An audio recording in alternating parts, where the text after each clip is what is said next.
Ya, jadi bayarannya double gitu ya. Nggak bercanda. Karena saya kadang-kadang pingin belajar juga. Saya ini bukan ahli perokokan ya. Beda sama Mas Abdillah tuh. Wah, Mas Abdillah udah ahli sekali. Bisa mendeteksi mana yang sudah berhenti merokok 10 tahun gitu ya. Baru berhenti. Terus perokok kambuhan udah tahu ya. Hanya dari makan ya. Kalau saya sih jadi peserta pasti saya udah tanya banyak nih. Karena menarik sekali. Tapi silahkan teman-teman yang ada di sini mungkin dari wartawan ya. Oh ya Pak Fuad tuh, Pak Fuad nih. Pak Fuad silahkan ada komentarnya. Satu Pak Fuad, terus siapa lagi? Dari Jakarta Post ya. Boleh pakai bahasa Indonesia nanti ngomongnya. Terus dari oh ya oke. Pak Fuad dulu silakan Pak.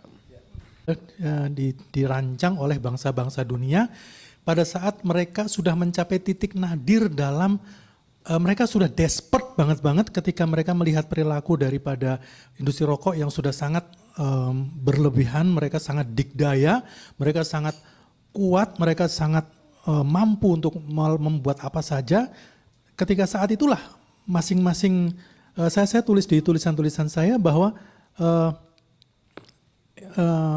bangsa-bangsa dunia itu hampir semuanya tadinya bertekuk lutut di bawah kaki industri rokok. Tapi setelah mereka menyadari bahwa itu untuk kepentingan generasi yang akan datang, kemudian mereka bersatu padu, bisik-bisik lah ya, menciptakan FCTC itu, diinisiasi oleh WHO, mereka menciptakan, dan saat ini Indonesia adalah satu-satunya negara di Asia Raya yang tidak meratifikasinya. Bersama dengan Zimbabwe, Eritrea, dan beberapa negara miskin. Padahal konsumsi rokok kita ketiga terbesar di dunia dan jumlah perokok kita adalah terbesar di dunia. Ini adalah suatu hal yang sangat memalukan karena bagaimanapun juga 177 negara itu tidak mungkin salah. 4,8% itu implementasinya kapan ya Pak ya mulainya? Terus kemudian pertanyaan kedua, kalau untuk tahun 2013 sendiri rencana penerimaan negara dari cukai rokok itu seberapa besar? Kok 2012 kan udah ada angkanya tadi ya, ini untuk 2013. Kemudian kalau ada data tentang produksi, penjualan, dan jumlah perusahaan yang bergerak di industri rokok as of tahun 2012. Itu aja sih, makasih ya Pak. Kan raja sekalian.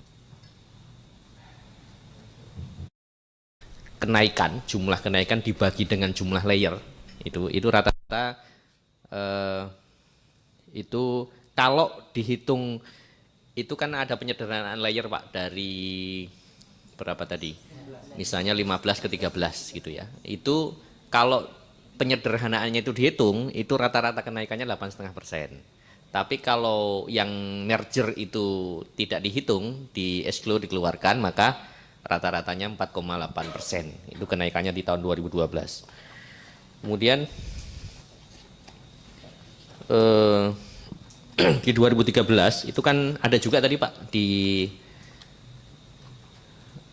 ini tahun 2013 ya Pak ya? Kenaikannya 2013.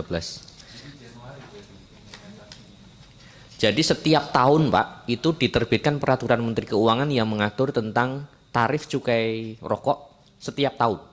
Itu berkaitan dengan pelaksanaan dari APBN setiap tahun, termasuk 2013, 2014 gitu Pak. Kecuali ditetapkan oleh peraturan menteri bahwa untuk mencapai target penerimaan cukai tahun 2014 nanti tidak perlu naik tarif misalnya begitu. Misalnya begitu ya, nggak ada perubahan tarif cukai. Enggak, karena kan konsiderannya banyak Pak. Tapi jangan salah, kalau permintaan usulan sudah banyak Pak. Pak, status quo.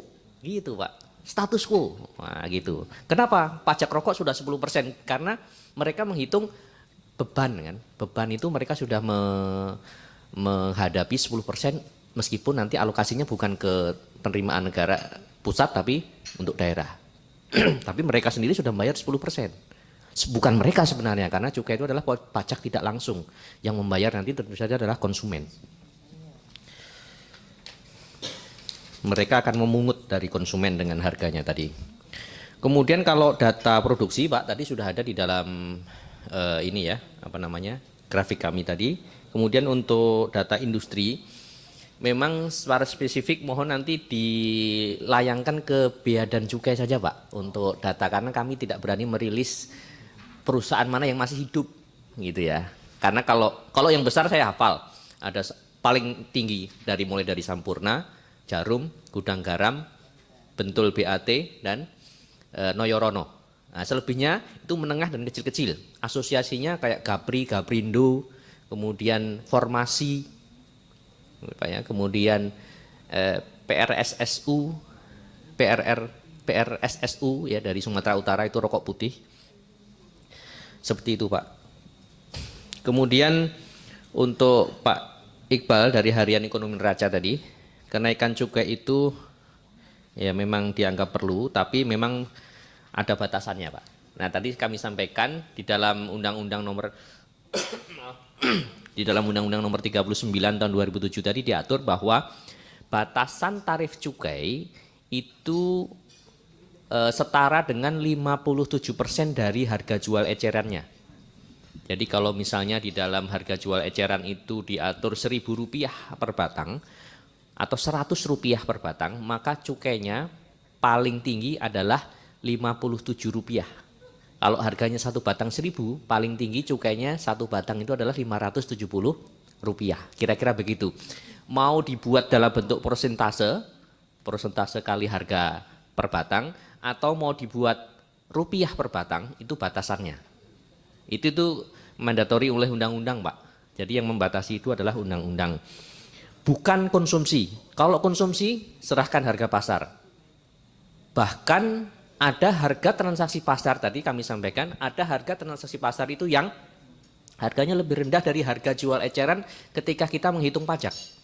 Rokok itu di samping kena cukai juga kena pajak PPN 8,4% final. Final 8,4% itu dimasukkan dalam harga rokok. Nah, harga transaksinya ada yang lebih rendah dari harga jual eceran ketika kita ngitung pajak, bisa dibayangkan. Artinya apa? Si pabrikan itu mensubsidi harga jualnya. Ini dimungkinkan kenapa? Karena mereka punya produksi, itu spreadnya, variannya, itu mulai dari yang layer tinggi sampai layer rendah Pak. Tujuannya apa? Tujuannya agar saling mensubsidi. Untuk yang layer-layer premium, yang harga-harga mahal, mereka punya keuntungan gede. Kenapa? Harga cukai kita kan nominal. Harga untuk HJE misalnya di atas 1.000 sampai tidak terbatas, harga berapapun, untuk Jisamsu, ada yang Jisamsu Pak. Jisamsu harganya berapa tuh?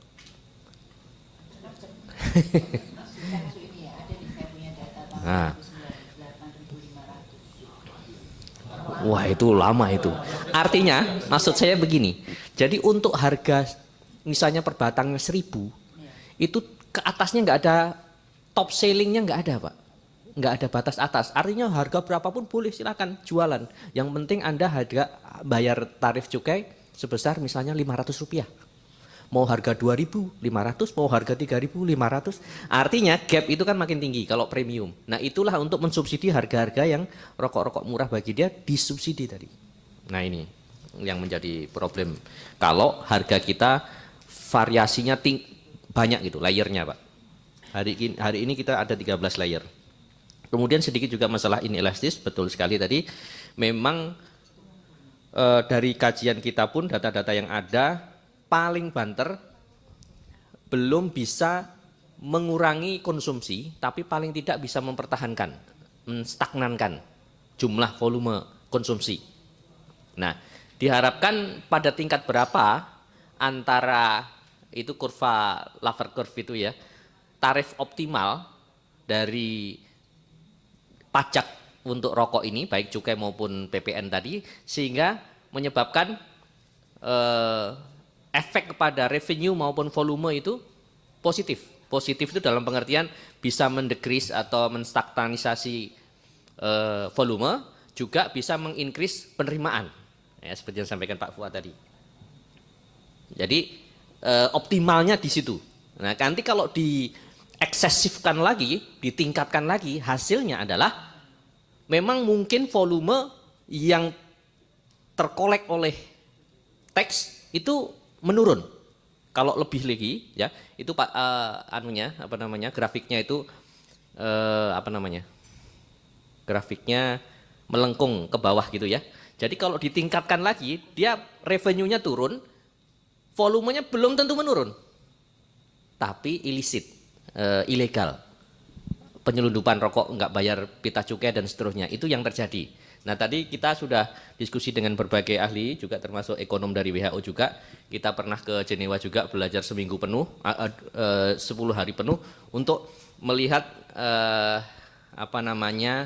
kecenderungan perilaku konsumen gitu ya. Untuk yang tingkat layer atas itu kecenderungannya bagaimana?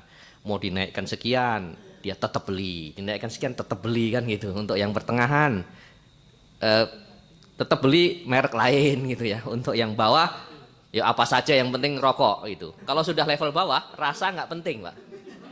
Ya kan? Kalau yang penting kelihatan ngebul gitu. Itu kan untuk keseimbangan katanya. Kalau nggak ada yang disedot itu nggak enak itu. Saya kira demikian, terima kasih. 5-9 tahun itu berapapun jumlahnya harusnya nggak boleh ada. Jadi kalau biasanya kalau kuantitatif itu kan pada angka sekian baru kita bisa terima. Tapi kalau anak merokok, yaitu tadi bayi 2 tahun itu ya harusnya nggak boleh ada. Dan itu yang menjadi masalah orang-orang dewasa yang berada di sekitarnya. Yang perlu diberikan edukasi mengenai yaitu tadi bahaya adiksi yang ada pada rokok. Nah itu mungkin yang perlu digencar-gencarkan di situ.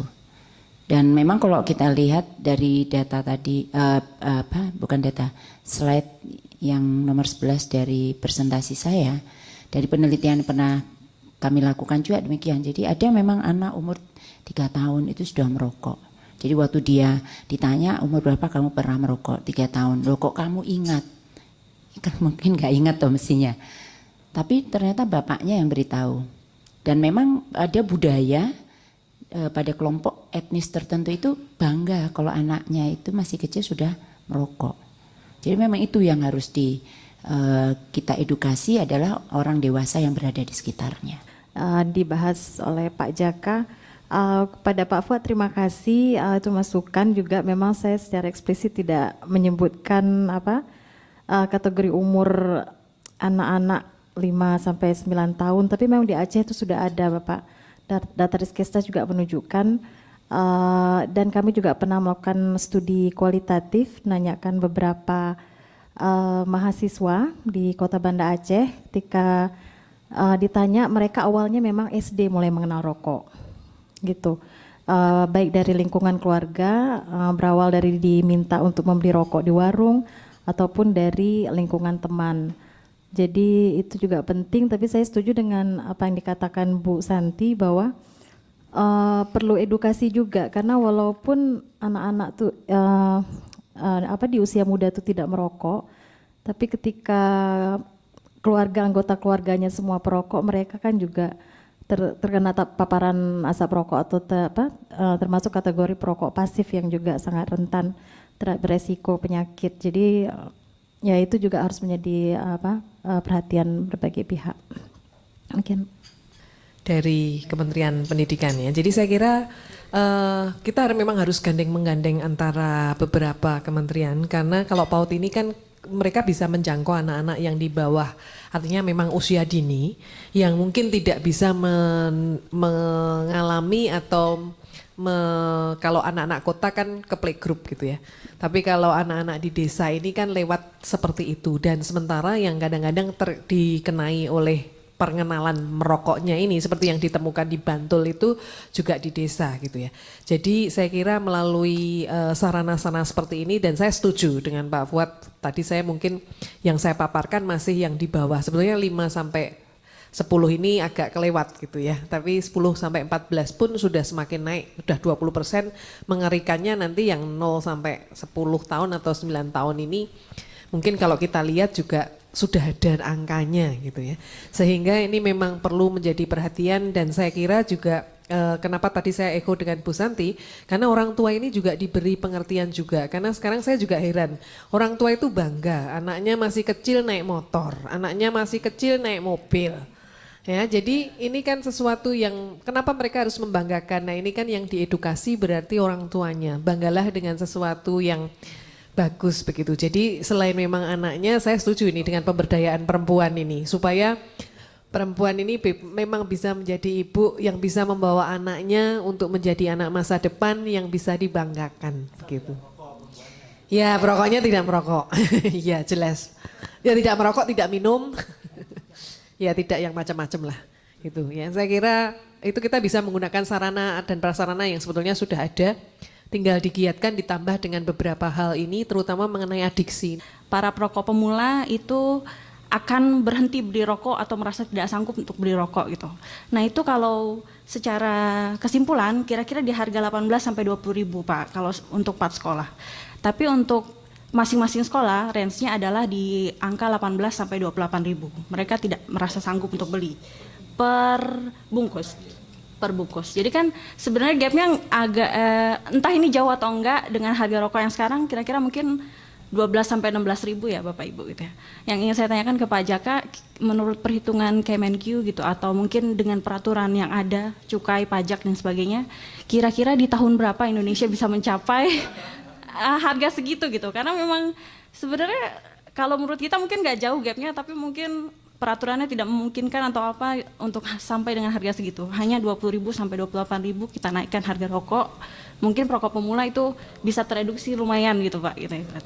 Terus yang keduanya di masing-masing wilayah Bapak Ibu gitu misalnya di Surabaya, di Yogyakarta, di Aceh, apakah sudah ada studi serupa gitu yang menyatakan dinilai berapa sih di harga berapa perokok itu bisa merasa tidak sanggup untuk beli rokok. Itu aja Pak, makasih. Assalamualaikum warahmatullahi wabarakatuh.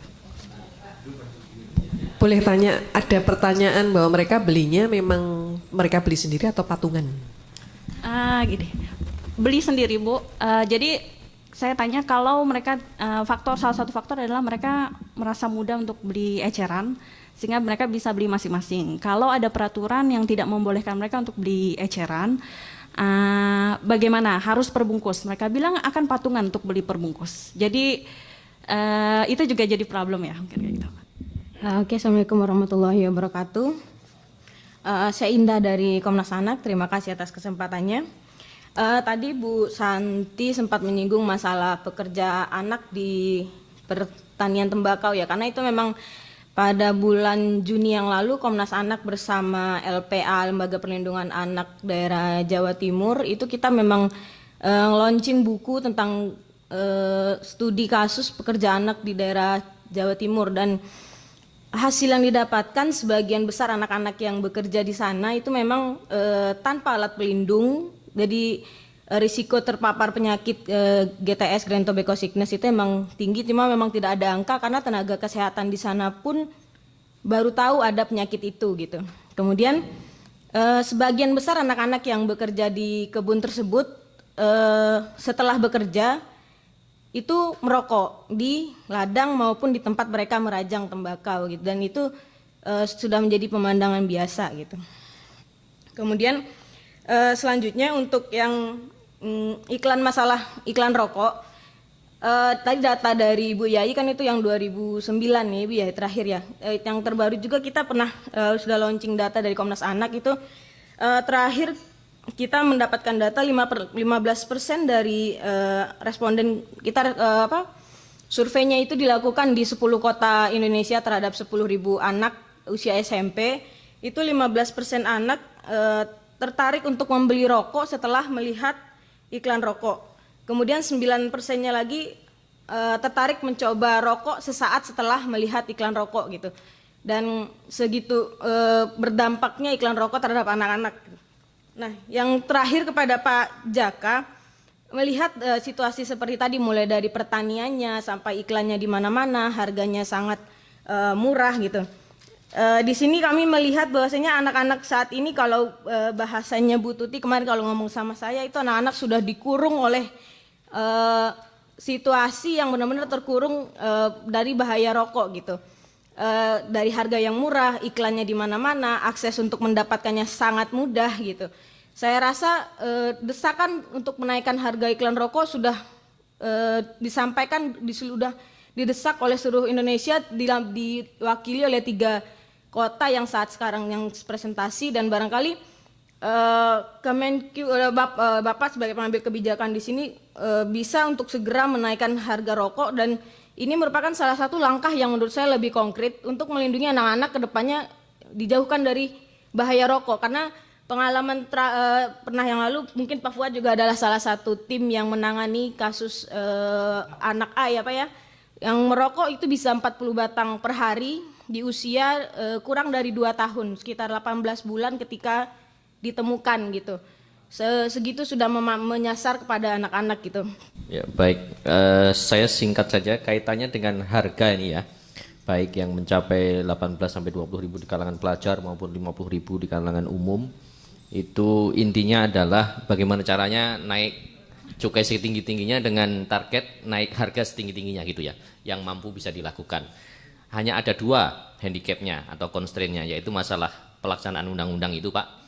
57% batasannya, itu saja. Tarif bisa naik kalau harganya naik gitu ya.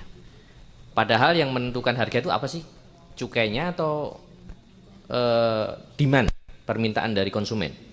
Sehingga kalau tarifnya dinaikkan, harganya tidak naik, nanti kena di batasan 57% itu. Apa yang solusi menjadi itu dari PMK 179 itu adalah bagiannya. Nah, kalau tadi apa namanya pajak rokok itu adalah di dalam penjelasan Undang-Undang PDRD nomor 28 tahun 2009 itu disebutkan secara eksplisit di situ bahwa contoh hitung-hitungannya itu adalah ketika dilaksanakan pajak rokok itu agar tidak dinaikkan tarif cukainya. Ya, karena di situ eksplisitnya begitu Pak. Coba nanti didiskusikan lagi. Apakah ini betul Pak? Kami sudah mendiskusikan juga dengan Biro Hukum. Nah, di situ dikatakan memang penjelasan itu adalah bukan norma yang mengatur Pak. Dia penjelasan as it is. Tapi nanti kaitannya dengan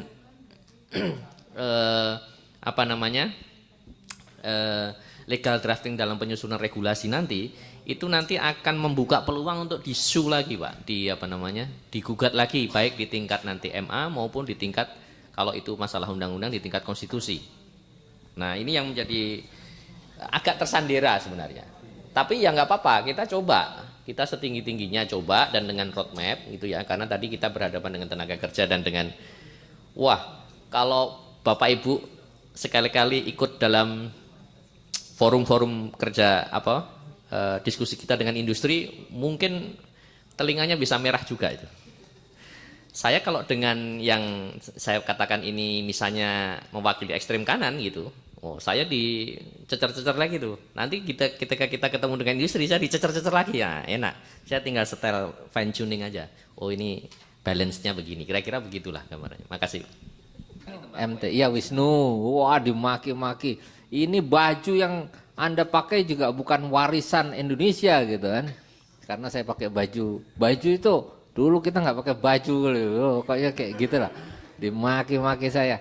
Emang susah juga ya kadang-kadang. Tapi saya bisa membayangkan Pak Jaka ini lebih dimaki-maki lagi kan. Silakan kalau ada yang mau maki-maki Pak Jaka. Bercanda Pak. Silakan Bu Santi. Terus. Baik, terima kasih Pak Sony. Mungkin komen umumnya intinya kan kita menghambat akses atau ketersediaan atau kemudahan masyarakat untuk mengakses rokok itu yang mungkin perlu diperhatikan. Karena dengan menghambat akses ini otomatis dia punya efek domino ke semua banyak hal gitu. Sehingga dengan menaikkan harga rokok itu menjadi salah satu solusi yang memungkinkan bisa diterapkan dalam waktu yang tidak terlalu lama mungkin ya dibandingkan solusi-solusi lainnya. Mungkin itu aja Pak. Untuk komennya dari LPA ya betul ya. Saya juga dapat bukunya dari Pak Priyo Adinugro. Kebetulan kita juga sering kerjasama terkait dengan gerakan pengendalian tembakau di Jawa Timur. Terima kasih. Teruskan Bu Yai. Ya, mungkin saya pengen bicara dari ilmu saya yang dasar psikologi ya. Jadi untuk anak-anak ini saya kira selain juga tadi memang Kementerian dari Pemberdayaan, mungkin pendidikan ini juga perlu, karena kalau menurut saya ini juga termasuk salah satu faktor ya. Jadi sekolah-sekolah ini terlalu menitikberatkan pada kognitif karena mau ke NEM ya. Sehingga yang rasa dan karsanya yang kalau kita lihat, dan itu juga untuk memberikan ranking-ranking ini kan juga sebetulnya beberapa sekolah di Jogja sudah tidak menggunakan kata ranking lagi, dan itu menurut saya bagus karena mereka yang tertarik untuk merokok dan perilaku berisiko itu memang mereka yang mungkin tidak punya pegangan ya, karena memang tidak bisa kan orang atau anak itu juara semua. Tapi kita kadang-kadang dan termasuk orang tua, dan ini sudah saya berikan kalau saya diminta untuk bicara pada orang tua, jangan menghargai anak hanya dengan kognitifnya saja. Mungkin anak itu bisa menyanyi bagus meskipun matematikanya 5 atau 6. Ya, tetapi orang masih tertarik dengan ya karena nemnya itu matematika apa meneh. Ya, jadi itu. Ya, itu adalah salah satu yang juga bisa untuk selain memang saya setuju dinaikkan, tapi juga aksesnya. Jadi juga ada limitasi pembatasan beli merokok. Kemudian kalau bisa sih ya, enggak boleh dijual eceran.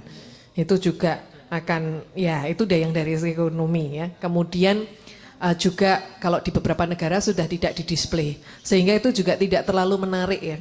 Karena iklan ini sebetulnya paling bagus iklan ini yang enggak ada gitu ya. Tetapi kan ini juga masih jalan jangka panjang.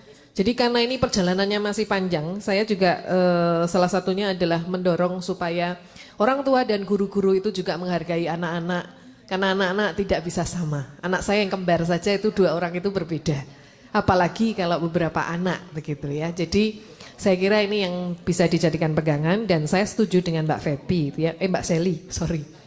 Jadi Sebi, nanti yang ingat komodo ya. Mbak Sevi, jadi saya setuju bahwa memang kita harus sounding juga untuk yang binatang dan juga untuk yang lingkungan. Lingkungan ini saya pernah sounding pada saat Hari Lingkungan Hidup karena saya dulu pencinta alam. Dan saya ingat memang teman saya pencinta alam itu banyak perokoknya. Ya, dan penyumbang sampah yang besar di gunung. Ya, dan sekarang mereka juga ke laut, ke gua gitu ya, ngeri lagi gitu kalau mereka tetap merokok gitu ya. Jadi waktu itu saya mensoundingnya bahwa rokok itu kan bungkusnya kertas nih. Kertas ini kan juga dari pohon. Kamu sudah bakar berapa pohon? Plastiknya dibuang, plastiknya baru terurai berapa tahun Bu ya. Nah itu selain tadi filternya. Kemudian saya ingat ada teman saya yang juga meneliti tentang waktu itu flu burung. Jadi petani itu kalau masuk di kandang ayam tuh tidak boleh merokok. Waktu ditanya oleh teman saya, karena nanti ayamnya tidak bisa bertelur Bu kalau ada asap rokok. Nah untuk ayam aja, ya apalagi untuk anak-anak, untuk orang kita, maksudnya ya perokok pasif itu jelas gitu ya. Jadi perokok pasif itu jelas, memang ada literaturnya bahwa perokok pasif ini akan menyebabkan ibu itu memang ada kesulitan, tapi yang paling banyak memang berat badan lahir rendah. Tapi kalau petani, peternak ayam ini mereka bilangnya terus tidak bertelur. Ya jadi waktu itu teman saya yang juga teman di penggiat tembakau, nah ini sebenarnya bagus ini ya, nggak boleh ngerokok, iya bisa di blow up gitu ya. Jadi saya kira itu, terima kasih Pak. Tapi terkait, saya sangat setuju dengan perlu adanya peningkatan harga rokok, karena itu memang salah satu ya cara atau instrumen yang paling penting untuk membatasi orang mengkonsumsi rokok, terutama di kalangan orang miskin dan remaja. Tapi saya tertarik dengan pernyataan Ibu Zebi tadi mengenai ganja Ibu. Jadi saya teringat dengan studi kami juga waktu menanyakan apa motivasi dan tantangan berhenti merokok di kalangan mahasiswa. Mereka malah berkata ketika saya tanyakan bagaimana kalau di Aceh ada pengendalian rokok gitu. Mereka malah bertanya, Ibu kalau rokok dikendalikan, harga dinaikkan, pabrik rokok ditutup, orang Aceh akan beralih ke ganja gitu. Karena ganja memang sudah menjadi bagian dari kehidupan orang Aceh juga. Saya terus terang juga ya mudah-mudahan masih tergolong halal ya, karena saya nggak tahu karena Ya, dulu ganja itu memang zaman nenek saya di depan rumah itu ditanam sebagai bagian dari bumbu. Dan memang bumbu utama yang kami gunakan di kari ayam, di gulai ayam itu memang ganja, Ibu. Dan saya nggak tahu kecuali di tes darah, tapi memang ada efeknya gitu. Kita agak lebih fly, lebih cepat ngantuk dan lain sebagainya. Dan itu masih terjadi apalagi di warung-warung tradisional, baik di gulainya, di kopinya, bahkan di bakso gitu. Jadi makanya ada apatisme di kalangan para perokok ketika kami desak bagaimana kalau nanti kita adakan aturan dan lain sebagainya, mereka ya Bu malah itu akan membuka peluang orang untuk semakin lari ke ganja gitu kan. Jadi itu juga menjadi tantangan. Tapi yang menjadi lebih penting bagi saya adalah role model tadi. Karena ketika ulama yang seperti Pak Sony juga bilang tadi, ketika kita bisa pegang para ulama, para pemuka adat gitu di Aceh khususnya untuk memberikan edukasi, informasi tentang bahaya rokok, itu akan menjadi lebih mengena di samping harga khususnya. Gitu. Terus terkait lembaga saya, Bu Zebi barangkali di luar bisa lebih detail nanti kita bahas. Memang CTCS ini baru berdiri tahun 2011 selepas saya pulang dari sekolah, dan alhamdulillah dulu kan pengendalian rokok, isu pengendalian rokok atau aktivitas pengendalian rokok itu hanya dikenal tuh di Jawa aja.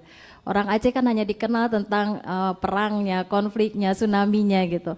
Ini berkat alhamdulillah teman-teman saya nih, guru-guru saya, Bu Yayi, Bu Santi, Pak Abdillah, Bu Tuti yang telah membawa saya satu contoh di Aceh, mewakili Aceh untuk membicarakan masalah isu Aceh. Jadi terus terang saya mewakili masyarakat Aceh juga mengharapkan dukungan gitu teman-teman yang dalam level nasional gitu untuk terus mendukung, karena memang secara aturan kami masih sangat primitif gitu, masih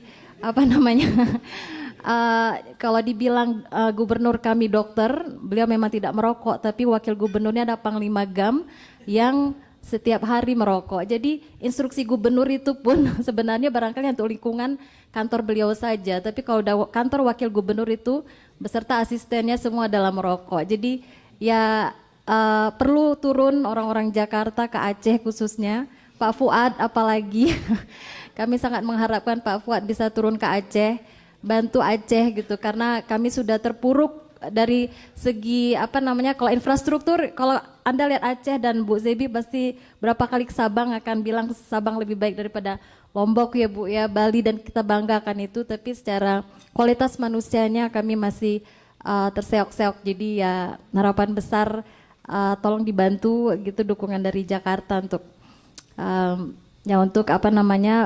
terbentuknya pengendalian rokok yang maksimal di Aceh. Terima kasih. Meleset sedikit nggak apa-apa ya dari waktunya. Insya Allah saya minggu depan kalau jadi saya ke Sabang ya. Nanti kita bisa sama-sama. Kalau lembaga demografi sih siap mendukung seluruh Indonesia gitu ya. Terus kemudian insya Allah kita siap selalu mendukung lah. Tadi saya bingung juga, telur ayam nggak bisa bertelur ya? Bapak pagi-pagi kalau mau bertelur banyak sambil merokok. Oh banyak lain ya. Bercanda supaya nggak tegang gitu ya, nanti tegang kan kacau. Baik Bapak Ibu sekalian, hari ini tidak perlu saya simpulkan karena penjelasan Pak Jaka sudah jelas sekali, Bu Santi, Bu Yayi dan Bu Rizana, ditambah lagi Pak Fuad, kemudian Bu Zebi, Pak Abdillah, semuanya saya pikir kita punya kerangka berpikir yang sama dalam perjuangan yang sama juga. Tentunya bukan karena membenci pabrik rokok, tetapi kita punya keinginan untuk membuat bangsa ini menjadi lebih baik dengan cara kita. Bapak Ibu sekalian, terima kasih atas kehadirannya. Kita berikan aplaus kepada Bapak Ibu yang jadi pembicara. Terima kasih banyak atas sharing informasinya dan semoga kita semakin baik di hari depan. Terima kasih. Assalamualaikum warahmatullahi wabarakatuh.